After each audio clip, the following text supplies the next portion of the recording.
Kkooti eno ebadde yakatandika munnamateeka Shamimu Malende n'alaga obutali bumativu olw'omuwaabi wa gavumenti Richard Bilivumbuka okumulwisanga n'okumukandaaliriza okumuwa empapula ezandimuyambi mu musango guno. An update of the new address. My new office address, which is located at Kawempe, Tula, which is a 24-hour office. A bit bigger and with less restrictions because it stands on its own. It's a standalone office. I pleaded with the resident state attorney Richard Bilivumbuka to serve me in court at least on my lord. I'm not able to proceed today with the marking. More so, your lordship, it's not just about the marking. I should be in the know what am I marking on behalf of my clients. The person failed to locate the place. We said we took all the due diligence, my lord. There was no reason why we couldn't serve a person in her capacity, not only a lawyer, an advocate, but a honorable member of parliament.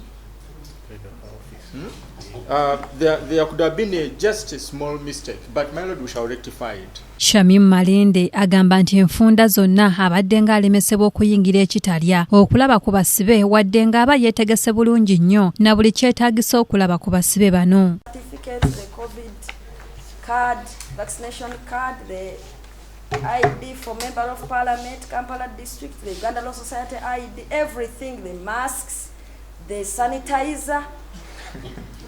I carried everything because I did not want them to get an excuse. I reached there and they told me in the country there is Ebola. We will humbly pray that you will allow us or give us some 10 minutes, especially when we take the instructions for the constitutional petition that they have instructed us. And within those 10 minutes or 5 minutes, within those few minutes, at least they should not be seen eavesdropping. We also need some, because when my friend was talking this morning, it was like a fight. We undertake to have other measures like having masks. If they want to meet their clients, I can advise them to go to the prison's headquarters and seek clearance to come to the prison and interview or see a client. Omulamuzi awadde abavunaanwa olukusa okwogera era nga Allan Ssewanyana agambye nti kisaanidde kkooti ekiwandiiko kyabwe ekisaba okweyimirirwa kikolebweko mu bwangu kubanga bakandaaliridde nnyo mu kkooti ate ng'abantu baabwe batambula engendo mpanvu nnyo okujjanga mu kkooti buli kaseera. Ekitiibwa nzikiriziganya ne looya wange kubanga njagala ensonga zange kkooti eya ssemateeka nayo yennyini ezinyonyoleko naddala n'akawaayiro akakwatagana ku nsonga y'okubika abajulizi ate abagenda okutuwaako obujulizi. Kanya ensalayo gye wasala ow'ekitiibwa omulamuzi ng'egamba nti abalina otuwaako obujulizi balina babika bibulanketi bisuukasuuka babateeka embikutiya ng'ate ffe tuli bantu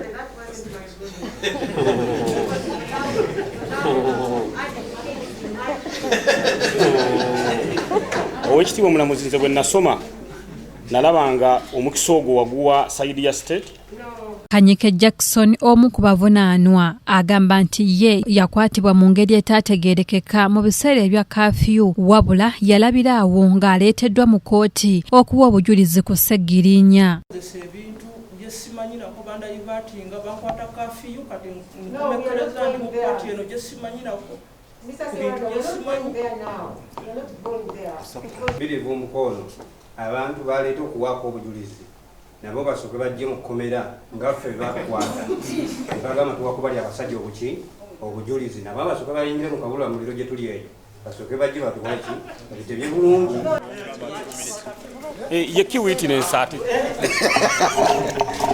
Shamimu Malende agamba nti abalamuzi mu kkooti etaputa ssemateeka Emasaka abateekebwawo okukola ku musango guno bagwe balama abandi ne bakyusibwa olutatadde. Mulamu adduka ayeekweka kitwetaagisa okubanga tuli mu engaging principal judge okulaba nti batuwa omulamuzi ne bamulagira lwampaka bwe kitegeeza musikambula ne bamutuuza mu ntebe asobole okuwulira fayire no kwa buli omu agitya naffe twebuuza bwe tuba nga tukozesa mateeka lwaki abalamuzi beebalama ate beekweka fayiro eno. Ono era atubuulidde nga bwe bagenda okutwala okusaba kwabwe mu kkooti etaputa ssemateeka okubakkiriza okulaba ku bajulizi. Ewakanya kkooti eno bye yasalamu abajulizi bajja kujja nga beekwese nga teri abatunuddeko, so tugenda kuteekamu constitutional petition eyo.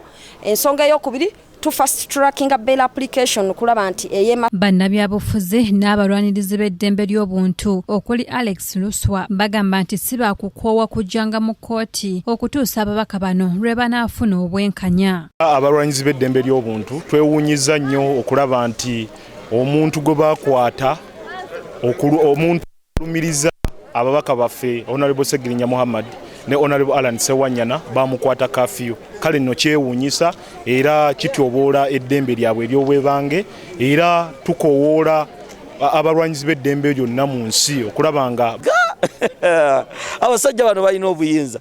Mama Ssegirinya n'akuba amabeere buli lunaku. Taata wa Ssewanyana musajja alina emyaka emeka naye ajja wano mu bulumi.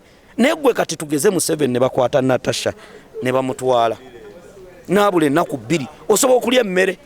Ne munnange ffe tulina ne bannaffe President Kyagulanyi yabalaga ng'omuzadde amaze emyaka 2 talaba mwana we. Babaka bano ababiri Mohammade Ssegirinya ne Allan Ssewanyana bolekedde okuddamu okuliira Ssekukkulu ate nga bakyali mu nkomyo olw'abannamateeka baabwe okulaga nga bwe bakyalina olugendo oluwanvu ennyo olw'emisoso egyabateekebwako era nga muno mwe muli okulinda olunaku olujja okuteekebwawo olw'okuwulira okweyimirirwa kw'ababiri bano okuva mu kkooti Emasaka era nga ababaka bano basabye bannamateeka baabwe kkooti etaputa ssemateeka ebakkirize okulaba ku bajulizi baabwe mu bwenyi nga bazze mu kkooti. Era wano omulamuzi wa kkooti wasinzidde n'assaawo olwanga 5 omwezi gw'E12 ababiri bano okuddamu okuleetebwa mu kkooti nate.